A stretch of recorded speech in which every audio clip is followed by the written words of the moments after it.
Hello and welcome to this episode of Practically Magic.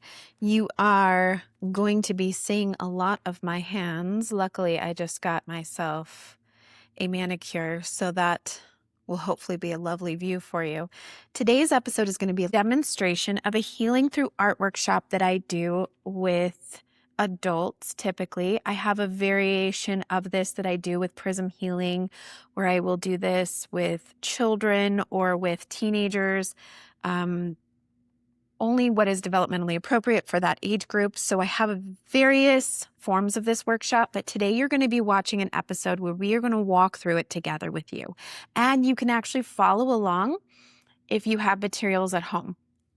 And it's not going to be exactly the same or probably as well as we normally do it. So if you're listening to this, you can still listen along and get an idea of what the workshop would be like and how the process works.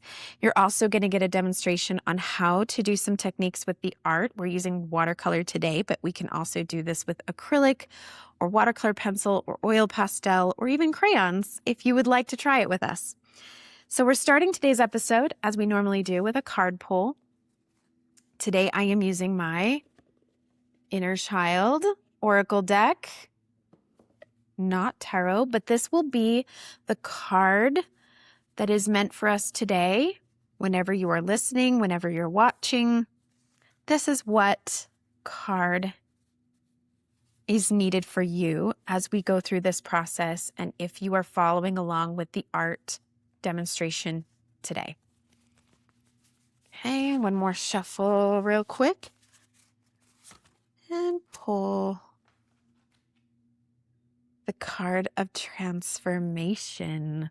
Absolutely appropriate. This is the Inner Child Oracle deck because when I do a healing process or emotional process, energy healing session, oftentimes we are working with an inner child as we're doing this. And I firmly believe, and if you've listened to any of the previous episodes of Practically Magic, you'll know that I firmly believe that a lot of healing can take place when we go into our inner child, when we seek guidance or seek awareness or seek witnessing what our inner child has to say. And a lot of the cycles of healing and what we're working through when we're going through an alchemical transformation is just that. It's a transformation. It's turning lead into gold, but in a more metaphysical way.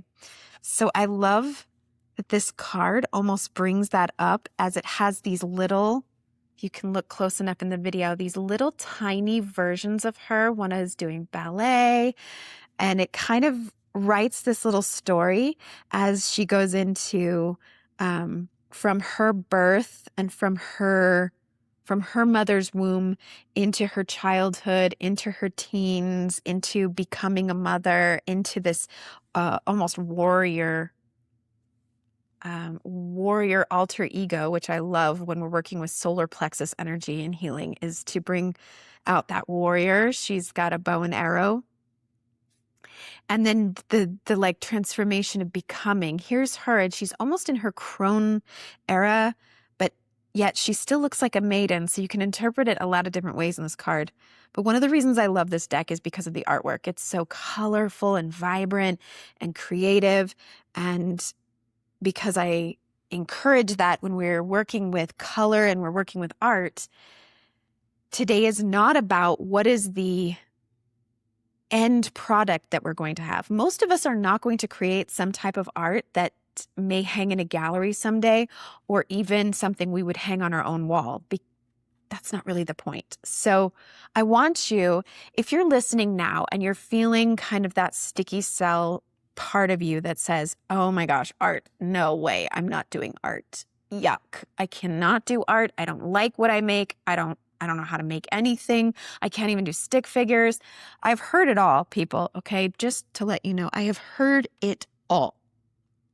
And that's not going to be the point. The point of what we're doing here today is to engage in our color magic. And you can do that with some simple tools. Again, this is not about creating a masterpiece. So whatever you put in front of you, it can be a blank piece of copy paper. It could be watercolor paper. It could be a canvas ready to do acrylic. Whatever it is, just think of it as I'm going back to honor my inner child and let my inner child play with the colors, play with the feelings and emotions that come out. So the first thing that you will need, I'll kind of give you a list of supplies to have ready. You want something with colors. Today I have a good old-fashioned palette of the primary and secondary colors on watercolor.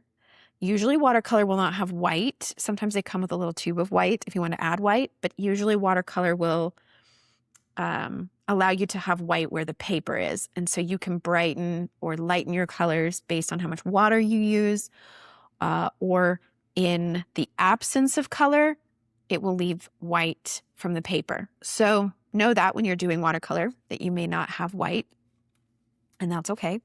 There's still going to be white that you're going to have available with the paper. Or you can use acrylic. Acrylic, you can add a lot of water to acrylic and it will still be really watery and runny like watercolor, and you would just have to squeeze out a little bit of each color on a paper plate or on a palette if you have one. Something like this, I will show you. Okay, so we squeeze out all the primary and secondary colors, white and black, on something like this plastic. And just so you know, I like to let my acrylic dry and then I peel it out. So you get, here's what acrylic is like when it's dry. It's like a rubbery, plasticky kind of feeling. And I just throw these away, but just want to show you what that's like. So that's a lot different than watercolor because watercolor will dry and then it can be used again. You just add water to it and it's ready to go again. Acrylic, whatever you squeeze out, whatever dries, it's done. It's dry. It's pretty much garbage at this point. I have students that like to play with it and want to create art projects with dried acrylic pieces, and more power to you if you want to do that. But you do not have to have paints. If you have a box of crayons and a stack of paper, you can do this process with us. Again, it's not about the product. We are not creating a masterpiece here. We are just learning how to express our emotions through paint. I'm not giving away all trade secrets here today. I am going to show you what the process of one of my workshops kind of looks like and how you can do some of it at home when you're working through something difficult or when you want to unblock some creative blocks that you have. Maybe you're a writer, maybe you're a poet, maybe you're just, working on a business and you just feel really stuck. This is some ways that I use color magic and art magic to help unblock those things. That being said, if you were to do a workshop with me, the reason I don't just record my workshops and have everybody do it at home is that it really does matter. It does give you a lot more to have someone there facilitating the healing with you, asking the questions, watching what colors you paint out, and then asking follow-up questions based on the colors you choose. And that is something I cannot do through the camera to you right now. I can only show you how to use this when you are stuck and when you're alone. How can you kind of utilize the colors we've talked about? And of course, there are episodes in previous seasons of Practically Magic where I discuss art and why art is such a powerful tool for healing, because that feeling that a lot of you have when I mention art or that we're going to be doing art and you say, ew, and yuck, and oh no, that is absolutely correlated with the feelings you might have about things in life as well. I cannot stress this enough. My beliefs are that whatever way you look at a blank canvas, it can also be translated as the way that you look at life. Do you find yourself being a participant in the creative process that is your life? Or do you feel stuck? Do you feel blocked? Do you feel inadequate? Do you feel that you don't have that spark of inspiration and creativity and enthusiasm that it takes to engage in life and towards the goals that you want to make for yourself? And so I think doing this activity can really open up a lot of powerful healing. And with that being said, let's get to it. So we're going to be using watercolor. And so I'm going to show you some of the techniques with watercolor. But again, if you had watercolor pencils, you would just be coloring this out. And the thing that I like to do is I like to go through some emotion points that feel heavy in the body and ask, what sort of feelings am I having? if I had any fear is a good one to start with. If I had any fear, what would my fear be about? And what I'd like you to do is, whether you're using a journal or whether you're using your language and you're talking to someone, or if you're just putting words to the thoughts in your head, I need there to be actual words taking place here. There needs to be some sort of labeling of the feeling. I feel fear because I'm afraid I don't have enough time. I'm afraid that I won't be loved if I show up as myself. I'm afraid that my business will never take off. I'm afraid, these are just some examples, but I want you to actually take a moment. If you have to pause the video or you have to think about it or you have to journal it, what would the fear be like if it was coming out right now? And the first thing we're going to do is we're going to language it. And then the second thing we're going to do is we're going to choose a color to go with the fear. Okay, that fear can feel like any color. There's no right or wrong answer here, and it's really important that you go with your first instinct, okay? Because we're kind of trained as children that certain colors are associated with certain emotions, and that's not always true. So, for example, my fear could feel blue, but if I'm talking about a specific fear, like my fear of not being enough in a certain situation, well, then that fear might feel orange. That particular fear is whatever color it feels like. So I need you to associate that fear with an actual color. And then what we're going to do is we're going to represent that color on our paper in a certain shape and size. So I like, with watercolor and with acrylic, I like to get the area that I'm thinking of the fear. I like to get it wet first with some water. And this is some painting technique. So you can't see it on the camera, but you can see that I'm just painting what looks like clear, just water. Okay, and if you're doing some painting with me, just know that I chose a medium-sized brush, and I'm going to use the same brush for the entire painting. This is not about switching around to like a smaller brush with more detail or a larger brush. You could maybe pick a larger brush if you needed to really cover a lot of space in a short amount of time. That makes sense. But for the most part, I'm going to pick a medium-sized brush and I'm going to do my entire painting that way because, again, I'm not concerned with it looking a certain way or being of a certain thing. I just want my fear to paint onto this paper whatever shape that it's in. So I like to get the area wet first in the shape, and then I'm going to choose the color that goes with my fear. And I'm going to dab that. Apologize if the camera keeps going in and out. Trying to be mindful of what you can see on the camera here. I'm just going to actually let the color that feels like my fear swim and sploosh into that water. I'm not concerned with whether it spreads, because it's only going to spread to the edge of where my wet goes and then stop, and that's fine. I can make it really splotchy, or I can really paint it out and fill that area. Either way, I'm not wrong. You get to decide how you want it to look and how you want it to feel. And if it goes awry and you're like, whoa, that totally splooged out everywhere and I didn't want it to do that, I don't want you to worry about that. I want you to imagine that the color represents your fear and it is just coming out of the body, through the arm, and onto the page. Remember Magick? We've talked about in other episodes. Magick energy follows intention. So this is our intention. We are moving this heaviness out of our body into color. And I love when it gets really liquidy and sploogey and like, it's gonna like kind of. Now, some of it, if it's a little too dark, I can add more water to it and then let it sort of spread a little more. I can let that become whatever it is. I have started this painting with absolutely no plan, and that's kind of how I want you to do it when it comes to this type of thing, healing through art. I do not want you to have a plan in mind, like it's going to look like this and it's going to go this way. I just knew that this shape that you're seeing on the camera right now All I know is that's what my fear feels like. It feels like this shape and this color. It also doesn't have to be any particular color, okay? Like one color.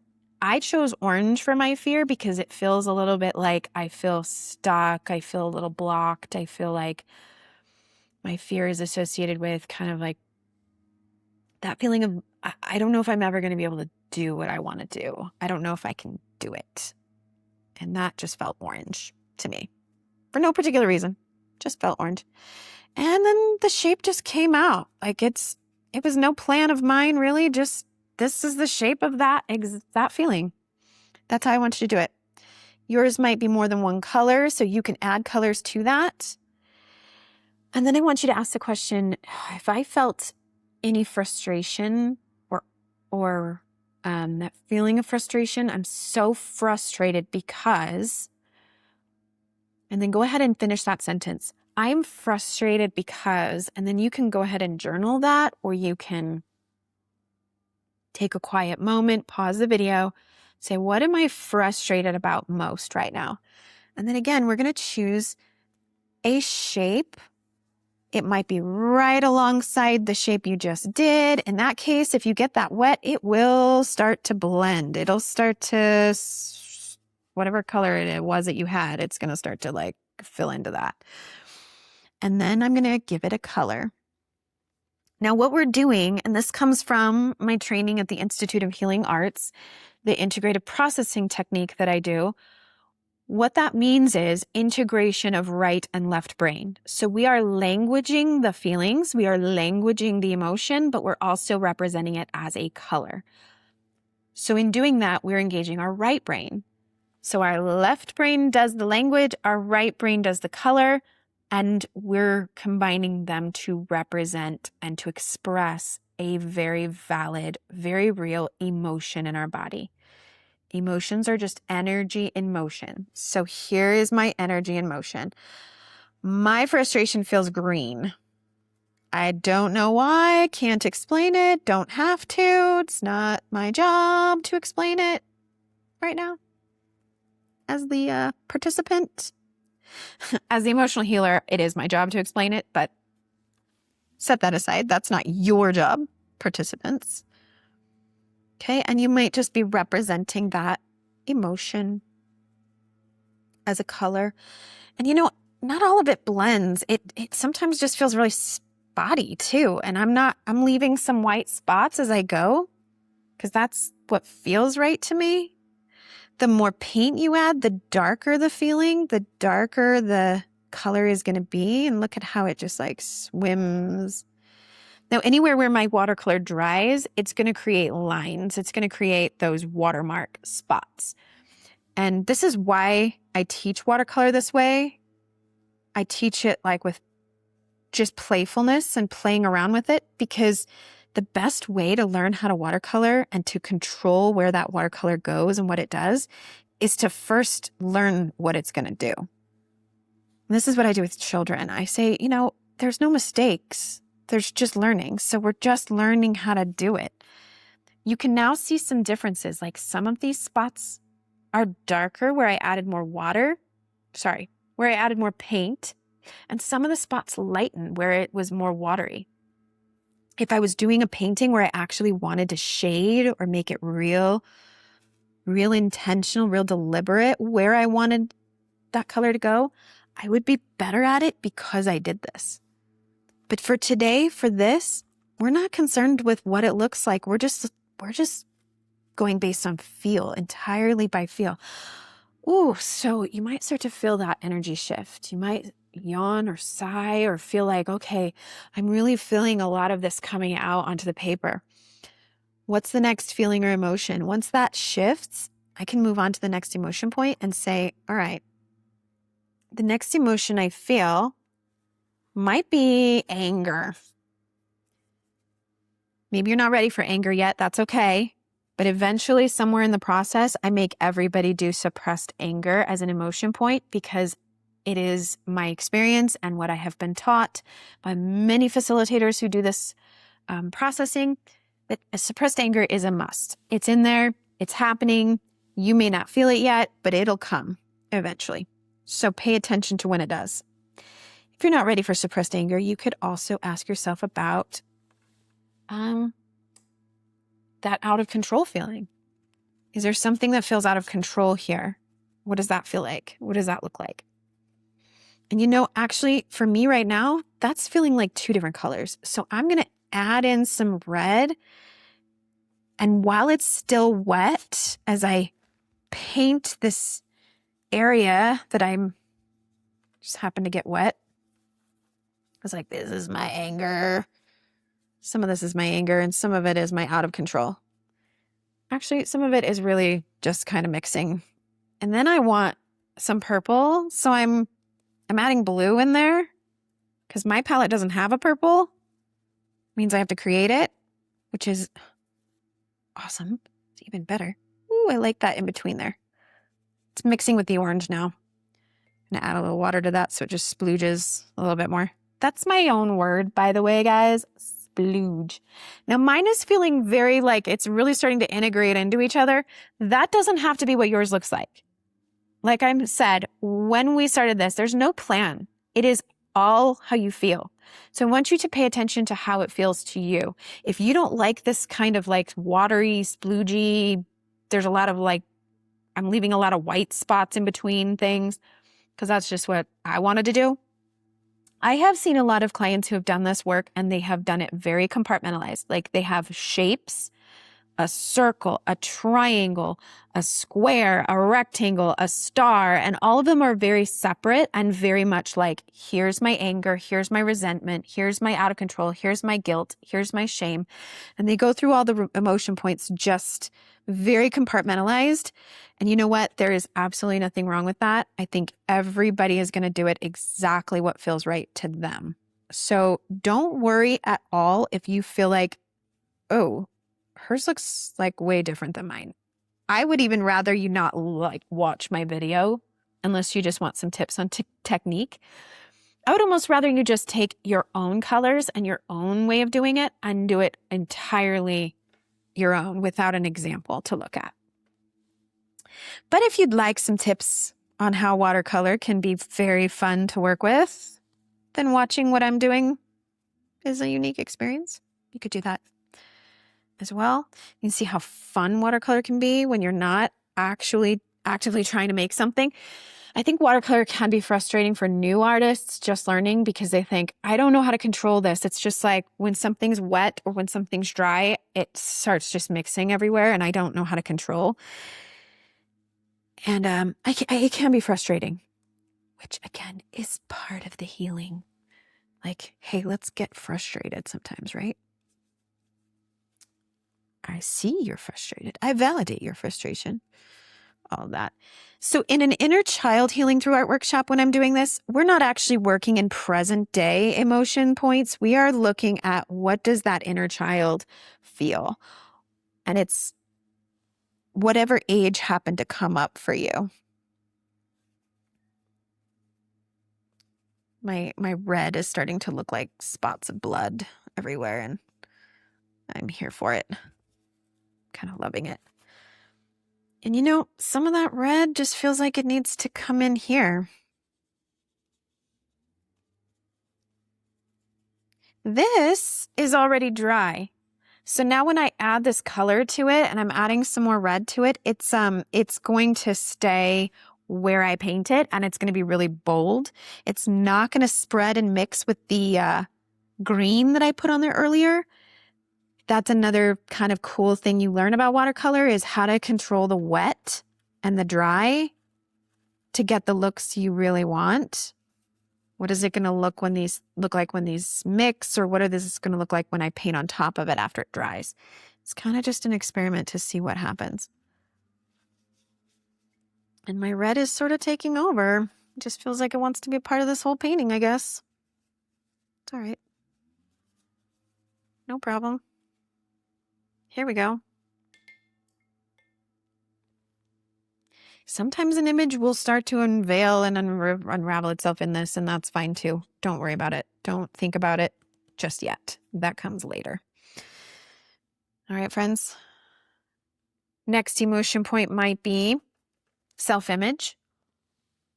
What do I feel about myself right now? What feels heavy in the way that I see myself, in the way that I'm understanding myself? You know, am I feeling good in that self-esteem and that self-image emotion? Or is there something about that that feels heavy?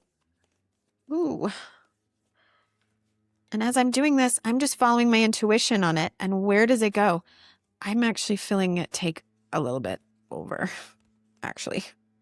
So instead of doing like that nice little dotty dot dot thing that I was doing earlier where things are splooging, I'm covering a lot of the area with yellow. That felt like the color that self-image was coming up for me as there's some things about self-image on that emotion point that I'm frustrated with. And so yellow just feels a little overwhelming, actually. So overwhelmment is another emotion point that you can ask yourself, what am I feeling most overwhelmed about right now? And when overwhelmment comes up in my painting, it takes over. It just starts to take over everywhere. For some people, that's anger. Now, don't worry if your paper starts to curl because we're getting it wet. We can fix that later too. Some people like to tape it down and some people don't. I don't usually tape it down, but watercolor artists that like to, it's fine. Notice how this side of my painting is looking different than this side of my painting. I'm just noticing that. I'm observing it. I'm saying, how interesting. Almost as if it's somebody else doing it. And that's fine too. Okay, self-image. One other emotion point that you might ask yourself about too is, as we do this, is resentment and shame and guilt. So anything that feels like it needs to have a moment to be expressed, language it, journal it, paint it. That's kind of what we're doing, is working through some of those things. I just kind of like accidentally made a puke orange color here, and that isn't very pretty. But it absolutely fits with the emotions that I'm feeling, so it will be pukey looking, and that's okay. That's great. Remember, we're painting, we're healing. We're painting out kind of ugly feelings and ugly thoughts and ugly, they can be kind of ugly. So if it turns out looking ugly, then it serves its purpose either way. Another cool thing that you can do, and I want to just ask you, if it feels right for you, you can do this. You can make your the paint really wet and really sloppy. And then if you want to pick up your paper and let it drip, it can create a cool effect. It's just fun to kind of let that happen. So let it happen. You can also leave any areas white that you feel like that represents a feeling or an emotion as well. If you're like, it feels white to me, then that might be like what you want that to look like. So we're getting towards the end of the painting process of this. And I'm going to let you pause the video. I'm going to finish painting out mine, and then we're going to actually let this dry. We're going to let the end of this painting finish what we want it to do. If you're coloring with crayons or anything, you can keep flipping the page as you scribble it out. Whatever color and shape, you can just grab crayons and say, okay, this is an orange and this feels like resentment. And then you can just scribble it out. Scribble, scribble, scribble until you feel like all of it has left your body. Then you turn the page and you do another page. You're going to end up creating a whole book. And by the way, at the end of it, if you don't want to keep your book, that's okay too. You can burn it. You can let it go. Whatever feels right to you.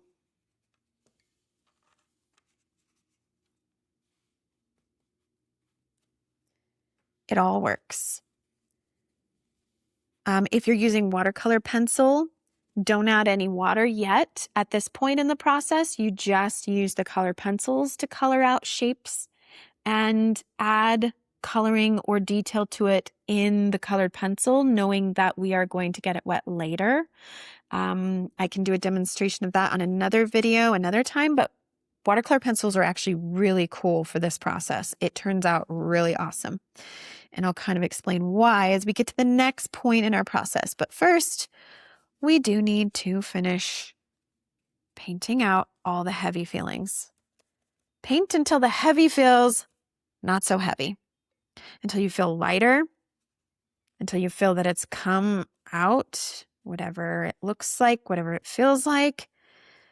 Pay attention to your body and how it's doing. If it feels like you need to do a big yawn,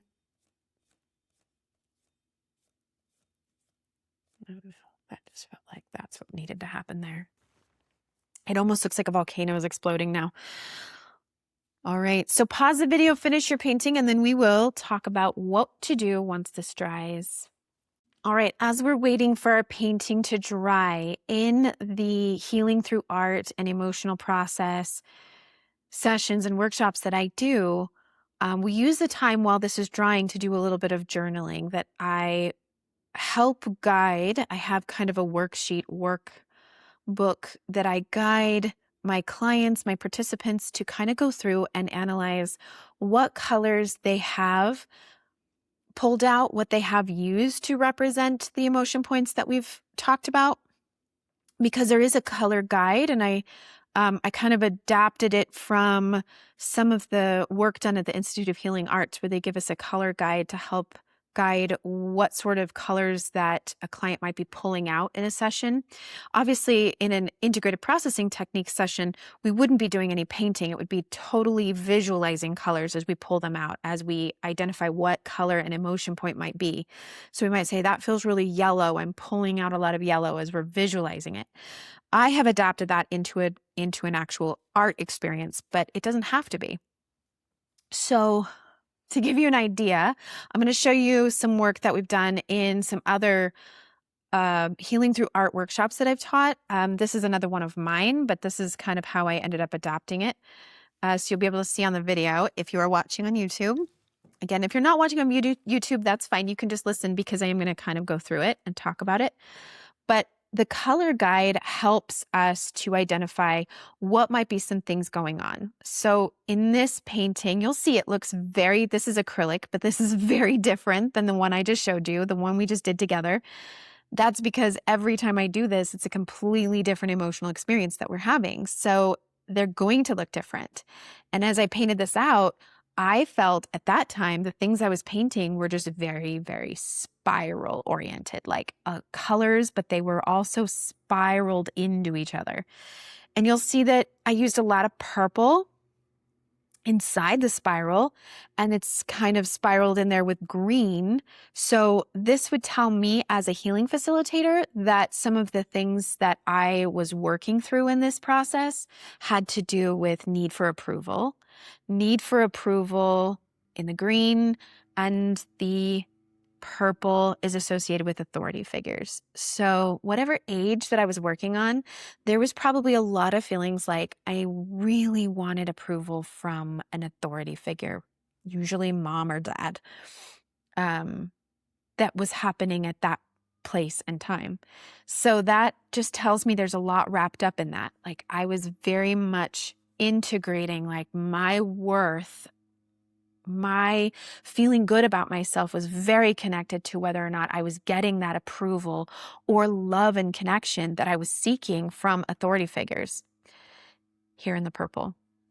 You'll also see blue. Blue is associated with the throat chakra or communication. So the blue that comes out might be associated with how I felt like I was communicating those needs, how I maybe felt that those needs weren't heard, or that I felt that I needed to say them in a certain way and that it wasn't being communicated, or maybe I felt that I couldn't communicate it at all. I just stayed silent, did not express myself, did not say what my feelings were or that I was sad.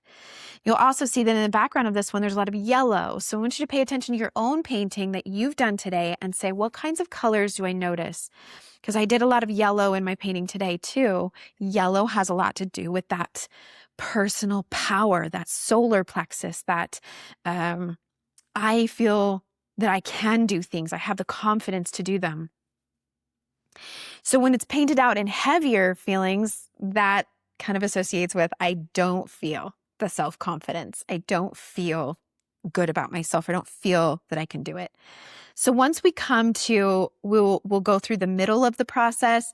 Again, that's not something I can translate very well through the video, but to kind of sit and be able to assess the colors and then get to the real heart of it would be, what did I actually believe about myself? What was the core belief, or what was the shame that I held or that I am holding now in all of this emotion? So I like to see it as we're kind of digging.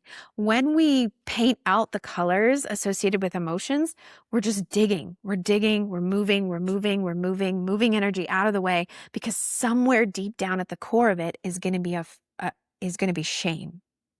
It's somewhere in that we're going to address it. So that's why a facilitator through this process is very, very, very helpful. Yes, you can sit down and you can paint this. Yes, you can journal. Yes, you can ask yourself a lot of questions. But when you seek someone out like myself, who is trained and knows what to ask, you are going to uncover so much more than what you could be aware of for yourself. Because if you can be aware of it yourself, then why haven't you, right? Like, so much of who we are and what we do is subconscious, is because we don't know any other way.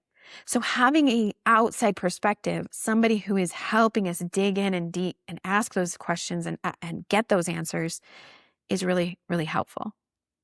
So if at any time we're talking about this, you want to check out Prism Healing, book a session with me, or to do the workshop with me, I can guarantee you we can get a lot more done than what we can do here on video today. But as it is a podcast episode, we are just really, really, really excited to have you here to work through some of this stuff as best you can. And so what we're going to do after we do the journaling experience, and we've kind of worked through some of those things, and we've recognized patterns within ourselves, we've recognized actions and behaviors, we've recognized what neural pathways got us to those behaviors, why did we do the things we do, would we do it differently if we could, what are some new ways that we can get our needs met that we have not tried or that we're not currently doing because we didn't know that we could, we didn't know there was another way. This is just unblocking a lot of subconscious stuff. We're just kind of blah, blah, blah, blah, like throwing up all this subconscious stuff out to look at it and to sort it and to make it conscious again. To let our conscious mind really say, is this working for me? How can I do differently? And then we get to do the really fun part with this creative experience. We get to look at our painting and we can do a couple of different things. You've been looking at my painting upside down from what I've been looking at it. But when you've been working on your painting or your art, you get to take these heavy feelings and you get to transmute them. They no longer need to represent the heavy. They can represent light. So in a process, we do something called the clearing. And there's a specific statement that we use, something we say out loud, something like, I clear the negative energies, family patterns, and traditions of, and then we list out all the things representing all this negative. Well, we can say negative, but really it's just heavy or self-sabotaging or not our higher self. I don't always love using the word negative, but for lack of a better term, we'll say negative. We're going to clear all those negative energies and we're going to replace them with positive energies, positive affirmations that really do serve us better. So one way we can do that, represented in our painting, is we can actually transmute this painting into something positive. Now you get to take the image you've made and say, is there an image that comes from this? Is this looking, I'm going to show you the way I painted it. This is how it looks, the way that the direction I painted it. Okay. Now it kind of does look like it could be something. It looks like it could be like a volcano exploding. This could be like the ocean with the lava running into the ocean. This almost looks like I don't know what this could be, but some mist or forest or something coming onto the side here. It's very cloudy, very mystical looking, but there could be a specific image that pops up in your mind. And if there is an image, kind of like you see an image in a cloud, we can take a marker or a crayon or I'm using a Sharpie. I love using the Sharpies. I actually have a case of Sharpies in all colors that I could use. which if you have those supplies, more power to you. Use whatever you have, whatever you want. I have done this with crayons. I have done this with colored pencils. If you did this with watercolor pencil and you got all the pencil out, like you colored out all your emotions in shapes and colors with the colored pencil, the beautiful thing about watercolor pencils is now you get to add the water and you get to paint it. And that is so fun. Oh my gosh. I almost wish I had done that today to show you what that's like. It's so fun. Oh, there goes my light. Hold on a second here. See if I can get that back. Well, it doesn't look too dark on the screen. Okay, so I just lost my light for a second, but I think we can still keep going. I don't know where. Oh, there it goes. It's back. Oh, it's gone. Technical issues, friends. This is my first time doing an art demonstration on camera, so of course it's going to happen like that. All right, so watching what we do here now. We're going to take our Sharpie marker. We're going to trace out any images that we happen to see that would create a picture out of this. That's one way that we can do it as we're transmuting it to positive energy. The second way that we can do it is we can actually do what I just did and flip the image upside down from what we did, how we created it.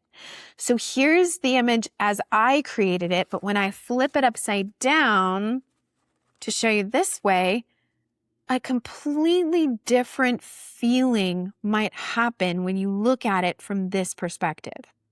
For example, maybe you colored something really heavily at the bottom of your painting and a lot of darkness at the bottom.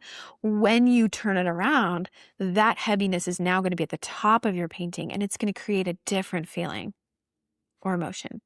Sometimes we've done activities where we do this and we'll paint out what we feel like is a problem that we're having and then flip it upside down and now look at it and say, now, if this were the solution to my problem, what would this painting be telling me?